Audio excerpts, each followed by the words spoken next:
Vous lisez Amélie de Montchalin, toutes les réponses qu'elle fait au JDD, c'est « je confirme, nous allons faire, je confirme, 40 milliards, le compte y sera, tant qu'il n'y est pas, nous travaillerons, je vais imposer aux administrations centrales de trouver les économies. Oui, les niches fiscales, si certaines sont inutiles, elles seront supprimées, d'autres pourront éventuellement être fusionnées. Oui, les agences et les opérateurs d'État, nous allons nous y atteler. Il y a un sujet de fonction publique, il faut trouver 100 000 postes dans la fonction publique. » On signe où, là? On signe où? Et surtout, Christian, ne vous inquiétez pas, il n'y aura pas de hausse d'impôts l'an prochain pour préserver l'essentiel de la nation qui est la compétitivité de nos entreprises. Et la politique de l'offre initiée en 2017 sera un guide éternel. La politique de l'offre a été réelle quand même ces dernières années. Il y a plutôt des tas d'autres choses qui sont beaucoup plus critiquables, mais la politique de l'offre, globalement, a été quand même assez forte, pour être honnête. Et ça, on signe, Patrick Bertrand. Très bon signe. Je crois que nous en avions parlé. Si vous utilisez des outils d'IA et que vous demandez quelles sont les mesures communes qui ressortent des rapports sur la dépense publique des 10 dernières années, et j'ai utilisé 3 ou 4 outils pour être à peu près certain, eh bien, vous avez un quartet, là, petit 1, première mesure, réduction des effectifs. Deuxième mesure, rationalisation des dépenses sociales. Troisième mesure, report de l'âge de départ à la retraite. Quatrième mesure, simplification. That's it. Alors merci Amélie de Montchalin d'avoir utilisé des outils modernes pour avoir bien compris qu'il n'y avait plus besoin de rapport. Il y en a eu une dizaine de toutes origines, privées et publiques. Plus que 10 à mon avis. J'ai listé à peu près une dizaine, mais si tu cumules tout ce qu'a fait la Cour des comptes et le Haut Conseil aux finances publiques, effectivement, ça fait beaucoup plus. Quand Patrick était venu, je lui avais dit qu'il faut absolument m'envoyer le bilan de ce tour d'horizon de ce que les IA proposaient. Et alors l'idée, c'était que vous aviez pris dans les conclusions ce qui était commun. Voilà. Commun à l'ensemble des rapports. Voilà, c'était fonction publique, les 4 que je viens de citer. Âge retraite, dépenses sociales et simplification administrative. Donc il n'y a pas que des sujets financiers. De toute façon, le point principal, c'est le financement de la protection sociale en France. Oui, mais alors, c'est ça, c'est l'alpha, l'oméga, tout ce que vous voulez, les fonds dans la pièce, etc. Et je dirais que c'est ce qui est le plus à risque à court terme. Parce que ce qui a dérapé depuis le Covid, c'est vraiment ça. Et on peut pas, c'est pas soutenable. Il faut quand même qu'à un moment donné, sans remettre en cause la sécurité sociale, parce que tout de suite on va hurler, on remet en cause la sécurité sociale, mais aujourd'hui on a une dérive des dépenses qui est 2 fois supérieure à la croissance du PIB. Et ça, c'est pas tenable. Une dérive des dépenses 2 fois supérieure à la croissance du PIB. Donc ça veut dire qu'on va dans le mur. Mais faut être là-dessus, faut prévenir les Français. Il y a un moment donné où les dépenses de santé aujourd'hui ne sont pas soutenables. Donc à un moment donné, je pense que en priorité, avant de parler de réduire.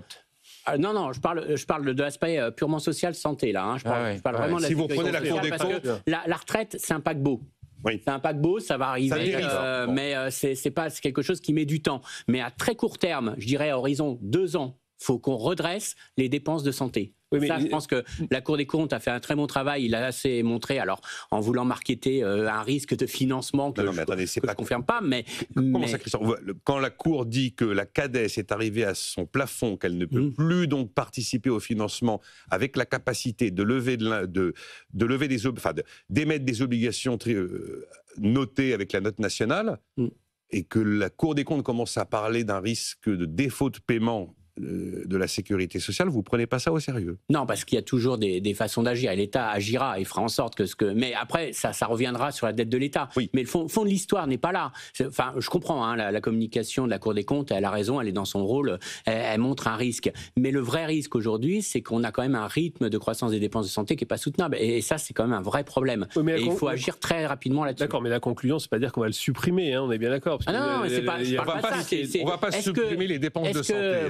On a une population qui vieillit, on en a des besoins, ça c'est évident. Mais ce qu'il faut bien comprendre, c'est que il faudrait retrouver quasiment le rythme d'avant le Covid. C'est plus ça qu'on parle. Donc, est-ce qu'on vivait si mal que ça avant le Covid? Pas du tout. Voilà. Donc, et après, quand on parle de la dette aussi en permanence qui a explosé, la majorité de l'augmentation de la dette, elle est liée quand même aux dépenses de la protection sociale au sens large, y compris la retraite. Ça, on est d'accord. On est en permanence en train de critiquer l'action gouvernementale qui, sur certains sujets, est effectivement critiquable, mais c'est quand même ça le point principal. Donc il faut le marteler en permanence. Le coût de la protection sociale, au sens large, pour le coup, sécurité sociale et retraite, doit être réformé de fond en comble et le plus rapidement possible. La réforme pour la retraite, c'est le recul de l'âge. La réforme pour la santé... on a vu le rapport du corps, là, voilà, qui pour une fois dit, et Gilles Berset est quelqu'un qui me semble, non critiquable. C'est quelqu'un qui a une vision... Il a été bien critiqué par les syndicats ces dernières Une vision honnête et non subjective. Parce que quand Patrick dit rationaliser la dépense sociale, c'est sympa le mot rationaliser. Mais après, quand vous commencez à voir qu'est-ce que c'est qu'une rationalisation de la dépense sociale et que vous listez les perdants, c'est là où politiquement ça devient très chaud. Ouais, alors, quand on parle de la santé, rationalisation des dépenses de santé et simplification administrative, ça va de pair, puisque on évoque très souvent le fait qu'il y a une proportion de personnel non productif dans le secteur de la santé beaucoup plus importante en France par rapport aux autres pays. Et d'ailleurs, ça nous ramène au sujet du premier point, de la réduction des effectifs de la fonction publique. C'est intéressant cette étude de la progression de la fonction publique entre 97 et 2022. C'est FIPECO, ça. Plus 23%. Alors que la population n'a augmenté que de 14%. Ouais. Et à l'intérieur de ces 23%, c'est pas du tout l'administration centrale. Non, c'est collectivité territoriale, 46%, et hospitalisation, 36%. Et d'ailleurs, ça nous ramène au sujet de la productivité. Alors, est-ce que ce chiffre, vous allez peut-être le valider? On va revenir sur le programme prévu en ouverture. Voilà, productivité horaire qui augmenterait de 0,5% par an, ça permettrait d'économiser 30 000 personnes dans les effectifs publics chaque année. Non, mais si déjà les gens travaillaient 35 heures et pas 32 heures... Mais on est d'accord. Bon, mais productivité horaire, vraiment de l'augmenter, et ça rejoint dans la productivité horaire, il y a le temps effectif de travail. Partons donc sur cette histoire d'effectifs de la fonction publique. Vous l'avez dit vite, mais je rappelle ces chiffres de FIPECO. Quand on écoute le Bercy, il ne nous parle que de la fonction publique d'État. Les ministères, les administrations centrales. Sur la période 97-2022 par FIPECO, la hausse, elle est de 7%. La population totale, c'est plus 14%. Le privé, pour l'accroissement de la population totale, les embauches dans le privé, plus 18%. Et effectivement, la territoriale, plus 46%. Ça veut dire que c'est scandaleux, et la santé, on n'a pas le droit d'en parler, et dès qu'on en parle, on a l'impression qu'on prend en otage les collectivités territoriales. Mais il faut quand même être conscient, il y a un certain nombre de choses qui devraient rester centralisées. Vous avez, je sais pas, une personne qui gère en France un sujet, si vous la décentralisez comme il y a 13 régions, vous allez embaucher 13 personnes, on est d'accord? Voilà. Oui, mais c'est quand même ça le raisonnement. Donc, est-ce qu'il y a des choses qui doivent dépendre des collectivités territoriales? Certainement, mais pas toutes. Et en tout cas, des fonctions centrales ou de gestion devraient être centralisées. Sinon, on multiplie par 13 toute action. Exactement. Mais effectivement, on parle de chiffres et d'effectifs, mais il faut aussi s'intéresser, alors c'est plus compliqué, à la source, aux causes. Et on sait, le rapport Draghi l'a mentionné une fois de plus, c'est d'ailleurs dans les mesures que j'évoquais, la quatrième, c'est simplification administrative, c'est le millefeuille, si on parle du territoire, le millefeuille territorial, c'est l'ensemble du dispositif de réglementation qui génère ce besoin. Et d'ailleurs, il y a un économiste, je crois que c'est aux alentours des années 60, 1950 ou 55, les fameuses lois de Parkinson, qui ont parfaitement analysé ce sujet, qui est que plus on met de la réglementation, plus on met du people, et plus on met du people dans un temps long, et plus on a besoin de temps pour réaliser ce qu'il doit faire, et donc on augmente les people. Oui, ces lois de Parkinson, elles sont absolument magnifiques, parce qu'elles ont été écrites il y a 70 ans. Il y a aussi un aspect sur le plus 46% en 25 ans des effectifs de la fonction publique territoriale, qui est lié au fait qu'on a utilisé l'embauche publique comme traitement social du chômage. On ne l'a pas utilisé pour répondre à des besoins, on l'a utilisé pour donner un emploi à des gens qui n'en avaient pas. Et ça, tout le monde le reconnaît, pas haut et fort, pas vraiment, parce que quand on les écoute, c'est parce que l'État a redistribué des tâches, et c'est pour ça qu'ils ont dû embaucher. Sauf que d'un côté, ça a diminué, ça a augmenté de 7, et l'autre de 46. Mais même les collectivités, les collectivités ne vont pas le reconnaître, mais quand vous posez la question à des économistes, même des économistes de gauche, ils admettent qu'effectivement, l'embauche locale a été un outil de traitement social du chômage, et que ça n'était pas la vocation a priori. Mais puisqu'on est parti sur cette histoire, est-ce que vous avez envie de croire que cette fois-ci, c'est la bonne? Et moi, je vous dis ça pour deux raisons. Parce que quand vous prenez le taux d'intérêt et le taux de croissance, maintenant, le taux d'intérêt est sensiblement supérieur au taux de croissance. C'est un signe de bascule qui pose d'ailleurs la question de la soutenabilité, pas que des dépenses sociales, mais de l'ensemble de la dette publique. Et le remboursement des intérêts de la dette est désormais la première dépense de l'État. Des choses nouvelles, des choses qui n'étaient pas le cas il y a encore 12 mois. Est-ce que cette pression peut conduire cette fois-ci l'exécutif à vraiment agir. Moi, je trouve qu'il y a quand même dans le débat public ou dans le sentiment de l'opinion nationale un changement sur certains sujets. Je peux prendre la capitalisation, par exemple, qui a été très longtemps un sujet, mais alors totalement voué aux gémonies, horrible, etc. Bon, on le voit quand même apparaître de plus en plus. La CFDT a dit globalement qu'elle était prête à y réfléchir. Enfin, on voit quand même un certain nombre de sujets où il y a un changement de mindset progressif d'une partie. On va mettre de côté les extrêmes qui sont de toute façon dans un délire total. Donc, alors, je suis comme vous, je suis un optimiste permanent, voilà, donc évidemment. Et puis, force est de constater quand même, on dérive de plus en plus. Hein. On ne va pas comparer à 58, mais enfin, 58, c'était un peu la même chose aussi, où on était en situation financière qui était totalement catastrophique. Il a bien fallu faire des réformes dures. Donc, à un moment donné, elles devront arriver, ces réformes. Encore une fois, c'est sous quelle forme et dans quel délai. Donc, oui, je pense que ça va arriver. Alors, est-ce que c'est en 6 mois avec le risque à nouveau de dissolution, des choses comme ça, ou est-ce que c'est 2027 ? Mais de toute façon, ça va arriver. Et encore une fois, parce qu'il y a un changement d'état d'esprit progressif, je pense, d'une partie de la population. Moi, je pense qu'il y a aussi un autre point qu'il faut souligner, c'est que les Français ont compris les choses. Je vous prends juste un chiffre. En France, le taux d'épargne des Français, c'est 18%. L'État creuse les déficits, les Français épargnent. Alors, je ne vais pas vous faire l'équivalence ricardienne de base en vous disant ça, mais c'est une belle illustration en tout cas de ça. C'est de dire qu'aujourd'hui, les Français, clairement, n'ont pas confiance dans leur système de retraite. Puisqu'aujourd'hui, les Français mettent de l'argent dans l'assurance vie, achètent la priorité des Français, c'est d'acheter leur maison, d'être propriétaire pour être propriétaire à la retraite. Donc les Français n'ont pas du tout confiance dans le système de retraite. Donc moi, je pense qu'il y a un vrai problème de décalage. On me dit que la retraite par capitalisation, elle existe déjà en France, mais pas officiellement, mais dans le comportement des Français. Quand les Français veulent être propriétaires, qu'ils ont un taux d'épargne à 18%, excusez-moi, ils sont en train d'épargner en partie aussi pour leur retraite. Donc tout ça montre que quand même les Français ont conscience des problèmes. Et le gros problème que l'on a aujourd'hui, c'est qu'une part de plus en plus importante est déléguée à l'État de notre consommation. Aujourd'hui, on a des impôts qui sont très élevés, mais ces impôts permet à l'État de vivre au-dessus de ses moyens, nourrit l'État, et du coup on délègue une partie de notre consommation par l'État. Je vous prends juste un exemple, vous allez comprendre. Si c'est l'État qui gère la sécurité sociale et non pas une mutuelle privée, ça veut dire que c'est l'État qui dépense pour nous en sécurité sociale, mais sinon on aurait une mutuelle privée et on consacrerait une partie de notre budget à cette mutuelle privée pour dépenser dans notre système de santé. Le gros problème aujourd'hui, je pense qu'il faut que l'État rééquilibre ça, c'est-à-dire qu'il faut redonner aux ménages la capacité de décider de leur consommation. Et donc, le taux d'épargne à ce moment-là va baisser et l'État, à son niveau, doit diminuer sa taille dans l'économie pour laisser plus de place au privé. Mais ça, c'est un vrai changement qu'il faut parce que les Français implicitement n'ont pas conscience, mais ont délégué à l'État une partie de leur consommation. Mais du coup, on se retrouve qu'on atteint une limite aujourd'hui. Les Français n'ont pas délégué à l'État, ce sont des prélèvements obligatoires sur le travail. Mais je suis d'accord, mais pas décidé, c'est un consensus social. C'est un consensus social. C'est-à-dire qu'aujourd'hui, on nous dit ça serait très mal que les dépenses de santé soient gérées, par exemple, par des mutuelles ou des assurances privées. Bah non, on pourrait faire un système que les ménages les plus pauvres aient une aide de l'État pour payer leur mutuelle, que les plus riches payent à plein leur mutuelle, donc ça joue rien sur la répartition et ça pourrait être géré par le secteur privé.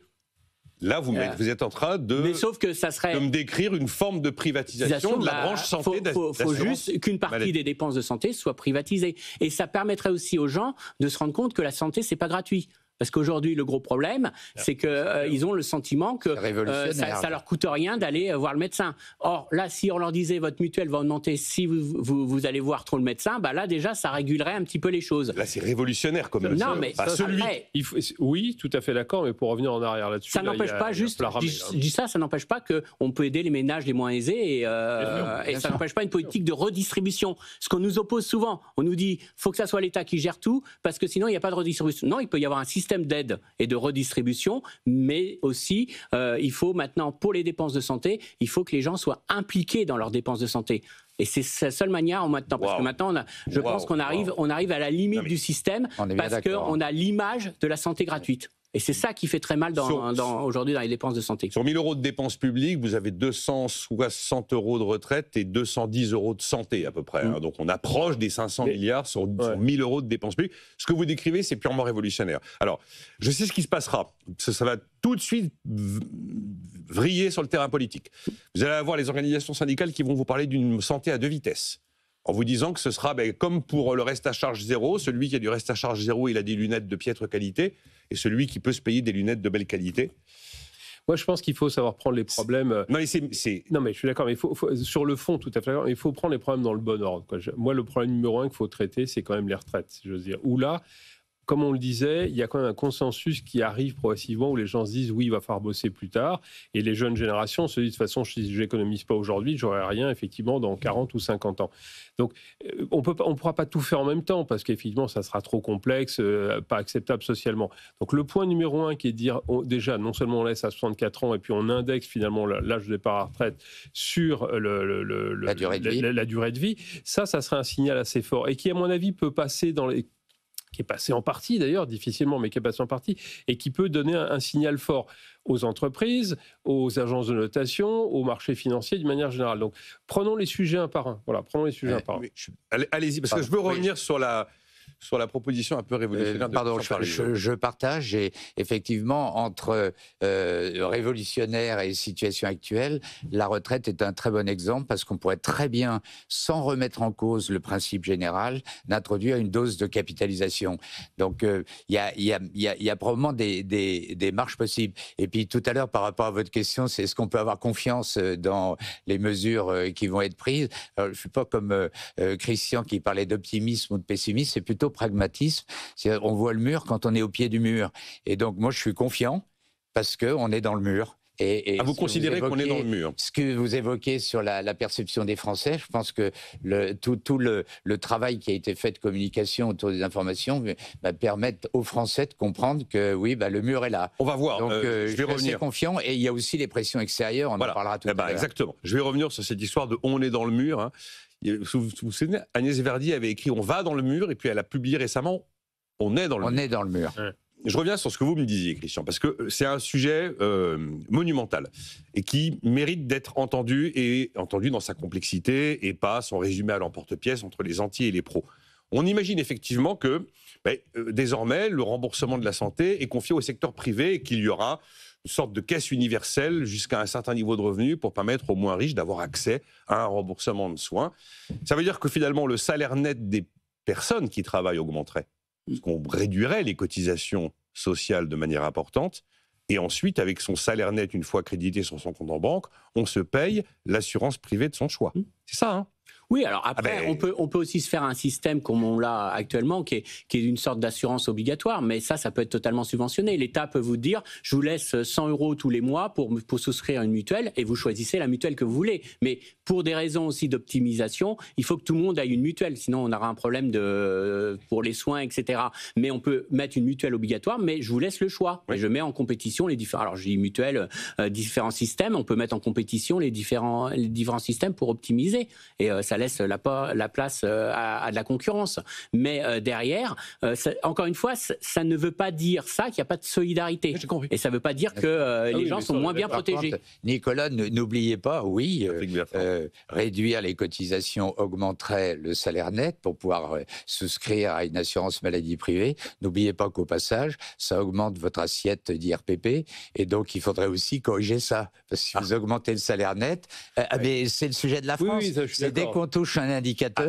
Ça, c'est faisable. Eu égard au taux. Mais c'est faisable, effectivement. Non, mais je trouve que la façon dont vous l'abordez, Christian, elle est rassurante. Parce que dit comme ça, il y a de quoi provoquer de sacrées inquiétudes et angoisses dans une partie de la population. Oui, mais parce qu'il y a un tropisme en France qui est de dire dès que c'est privé, c'est sale, c'est pas bien, c'est de l'enrichissement, c'est charognard et compagnie. C'est ça le problème, si vous voulez. Alors, non pas que le privé soit parfait, le public n'est pas parfait non plus, et de toute façon, il faut qu'il y ait un système de solidarité nationale sur les gens les plus en difficulté. Il n'y a pas de débat par rapport à ça, mais il y a cette vision en France systématique du secteur privé qui est, de toute façon, ils font de l'argent et c'est pas bien. Mais la clé dans ce que dit Christian, c'est qu'à ce moment-là, vous mettez en concurrence un univers qui aujourd'hui n'y est pas.